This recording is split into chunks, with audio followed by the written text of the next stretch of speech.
तालुक्यातील वरकुटे मलवडी येथील सुनीता राजेंद्र यादव या विधवा महिलेच्या घरावर अज्ञात 5 जणांनी दरोडेखोरांनी सशस्त्र दरोडा टाकून सुमारे 1.5 लाख रुपये किमतीच्या मालाची चोरी केली आहे।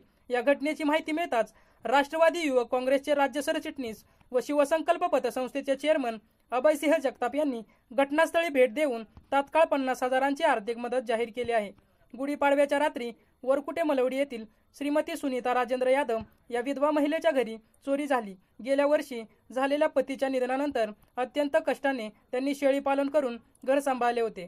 त्यांच्या 8 शेळ्या, 6 करडे, गळ्यातील हार तसेच कानातील डुले असा ऐवज चोरट्यांनी पळवून नेला।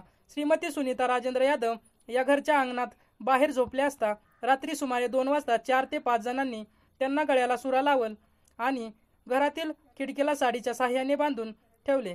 घरातील सर्व कपाटे उघडून त्यात काय आहे का ते पाहिले। सर्व सामान उचकटून टाकले। गळ्यातील हार आणि कानातील डुले काढून घेतली आणि घरासमोर वाघरीमध्ये कोंडलेल्या 8 शेळ्या आणि 6 करडे उचलून क्रुझर गाडीमध्ये भरून चोरटे पळून गेले। राष्ट्रवादी युवक काँग्रेसचे राज्य सरचिटणीस व शिवसंकल्प फाउंडेशनचे अध्यक्ष अभयसिंह खाशेराव जगताप यांनी भेट दिली आणि पाहणी केली। त्यानंतर त्यांनी फाउंडेशनच्या वतीने त्यांना नवीन शेळ्या घेऊन व्यवसाय सुरू करण्यासाठी संस्थेतर्फे 50,000 रुपयांची मदत जाहीर केली व त्यांच्या शिवसंकल्प ग्रामीण बिगर शेती सहकारी पतसंस्थेतर्फे 1 लाख रुपये कर्जाची सोय करून दिली, जेणेकरून त्या कुटुंबाला किमान 10 ते 15 शेळ्या विकत घेऊन पुनश्च नव्या उमेदीने व्यवसाय सुरू करता येईल।